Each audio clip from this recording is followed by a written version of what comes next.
दोस्तों नमस्कार, मैं आपका दोस्त मनोज कुमार मिश्रा, एक फिलोसोफर और एस्ट्रोलॉजर में आप सभी लोगों का अपने YouTube channel astro aura world में हार्दिक स्वागत करता हूं। और आप सभी लोगों से ये रिक्वेस्ट करता हूं कि अगर आप लोग अभी मेरे चैनल पर नए हैं तो चैनल को जरूर सब्सक्राइब करें।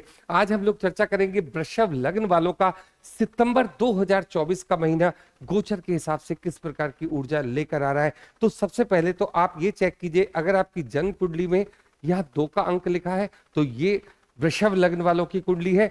और ये वीडियो आप लोगों के लिए है। अगर आप लोगों ने मेरी वो वीडियो की जानी है वृषभ लग्न वाले लोग कैसे होते हैं अब तक नहीं देखी है तो आई बटन पर क्लिक करके वो वीडियो आप अवश्य देख सकते हैं। तो सबसे पहले हम लोग चर्चा करेंगे गोचर की। तो देखिए, इस महीने में मतलब सितंबर के महीने में बुध 5 सितंबर को कर्क राशि से निकलकर सिंह राशि में आ जाएंगे। उसके बाद यही बुध 24 तारीख को सिंह राशि से निकलकर कन्या राशि में चले जाएंगे। अगर हम बात करते हैं सूर्य की तो सूर्य 17 तारीख को सिंह राशि से निकलकर कन्या राशि में आ जाएंगे। और शुक्र की अगर हम लोग चर्चा करते हैं तो शुक्र 19 तारीख को अपनी राशि तुला राशि में गोचर कर जाएंगे। बात कर लेते हैं शनि की, जो आपके 10th हाउस में गोचर कर रहे हैं और इस समय कुंभ राशि में वक्री पोजीशन पर चल रहे हैं। पूरा महीना यहां पर ही गोचर करते रहेंगे। राहु मीन राशि में गोचर करेंगे। और अगर हम बात करते हैं केतु की तो वह भी पूरे महीने आप कन्या राशि में गोचर करते रहेंगे। बात कर लेते हैं अगर हम मंगल की, पूरा महीना मंगल आपके 2nd हाउस में मिथुन राशि में गोचर करते रहेंगे।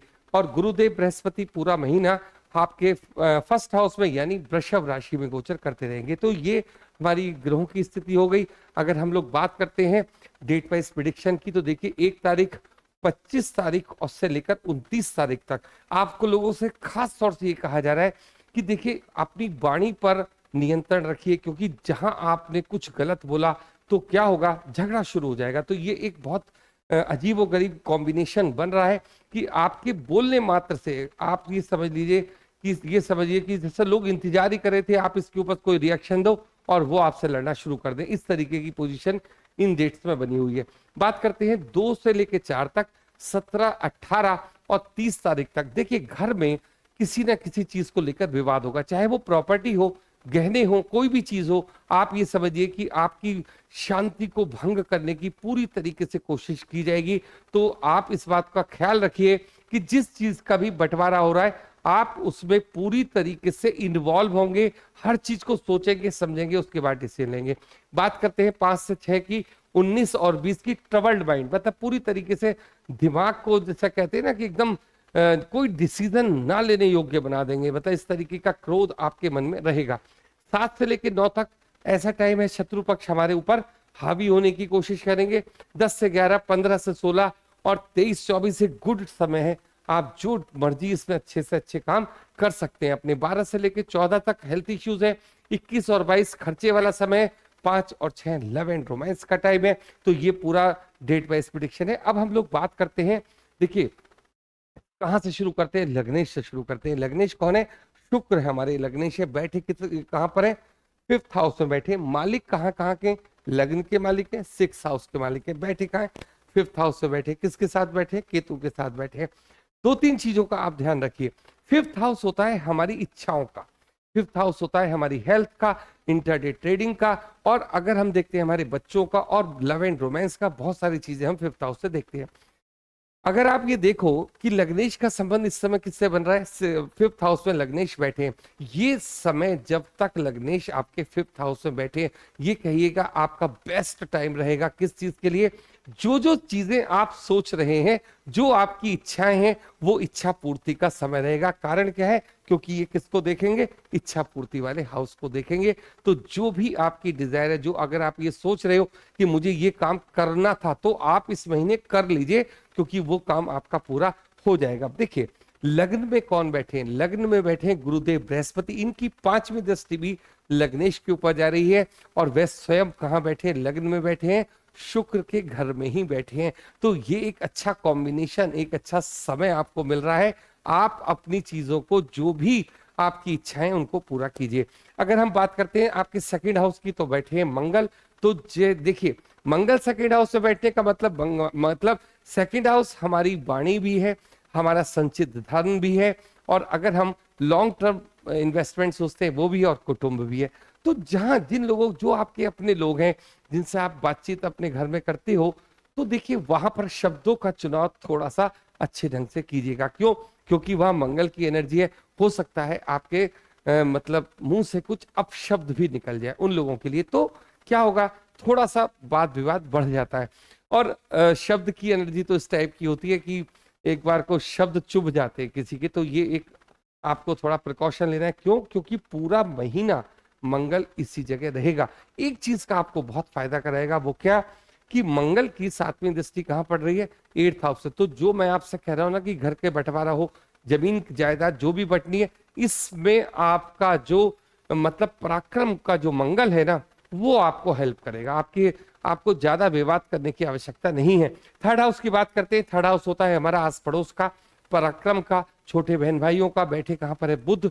मैंने सिर्फ आपसे इतनी सी रिक्वेस्ट की है इस पूरे महीने में कि देखिए आपका इस किसी भी सिनेरियो में, खास तौर से इन डेट में, आपको बहुत सोच समझ के बातचीत करनी है, नहीं तो क्या होगा, युद्ध वाली स्थिति बन जाएगी। बात करते हैं आपके 5th हाउस की। 5th हाउस में 4th हाउस की। 4th हाउस में बैठे हैं सूर्य, अपने ही घर में सूर्य बैठे हैं। और देख किसको रहे हैं? शनि को देख रहे हैं, जो भी अपने घर में बैठे हैं। शनि का और सूर्य का बिल्कुल आमना सामना। और एक चीज आप समझिए, शनि अपने घर में बैठे हैं और सूर्य अपने घर में बैठे हैं, मतलब दोनों बिल्कुल मजबूत स्थिति में हैं। और एक चीज, ये जो कॉम्बिनेशन होता है, ये व्यक्ति को बहुत ज्यादा आगे लेकर जाता है। इस चीज को आप समझिए। इस समय जो भी बिजनेस से रिलेटेड, अब बिजनेस है, जॉब से रिलेटेड जो भी डिसीजन आप लोगे, मान लीजिए आपको जॉब चेंज करनी है, आप जॉब चेंज कर सकते हैं।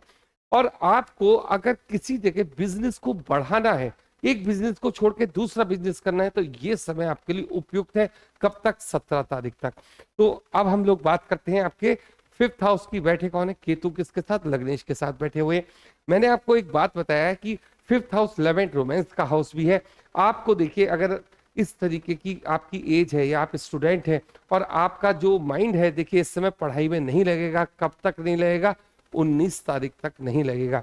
आपका सारा का सारा जो अटेंशन होगा वो अपोजिट जेंडर की तरफ रहेगा। तो ये सारी चीज भी आपको यहाँ नोट करनी है। दूसरी बात यह है कि जब शुक्र आपके 6th हाउस में अपने ही घर में आ जाएंगे, तुला राशि में आ जाएंगे, तब आपको जागृति होगी और आप सोचोगे कि अरे इतना समय मैंने इतना खराब कर दिया इस सब बातों में, तो अब मुझे उठना है, पढ़ना है और कंपटीशन की तैयारी करनी है।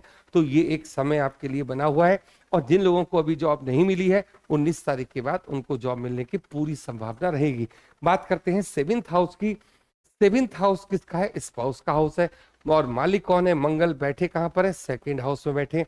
तो देखिए, कुछ भी धन जो आपने अपनी पत्नी के नाम से लिया है, अपने स्पाउस के नाम से आपने लिया है, वो कहाँ बिजनेस में भी आप उसका यूज कर सकते हो, या वो खुद बिजनेस करना चाहते हैं तो भी आप उनके बिजनेस में अपना धन इन्वेस्ट कर सकते हो। अब हम लोग बात करते हैं आपसे अब 8th हाउस की, जहां पर दृष्टि है मंगल की।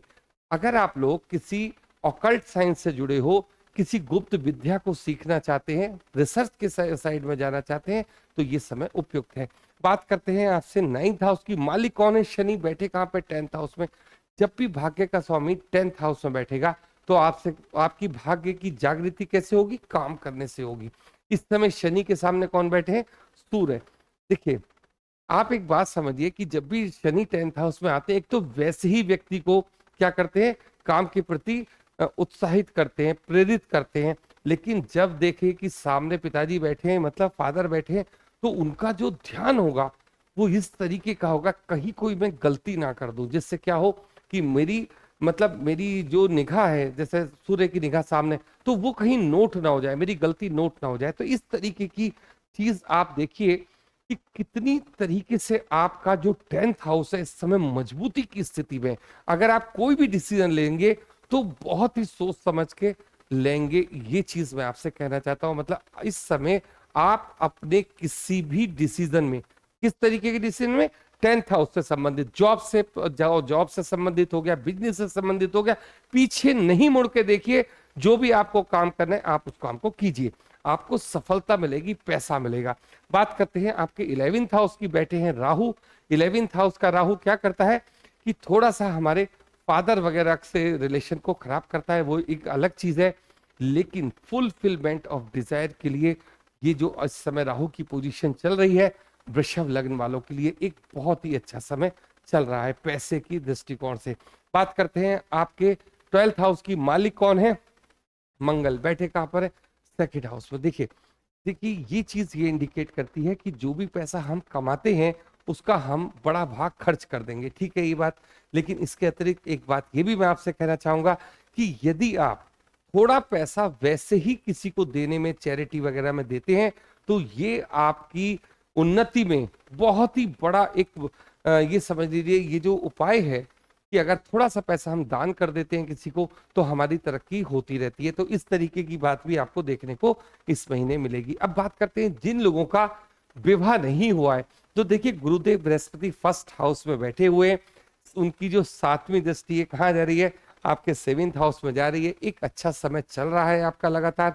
तो आप चाहते हो कि जिसको आप ये सोचते हो कि भाई मेरा काम देर से हो रहा है, ऐसा नहीं है।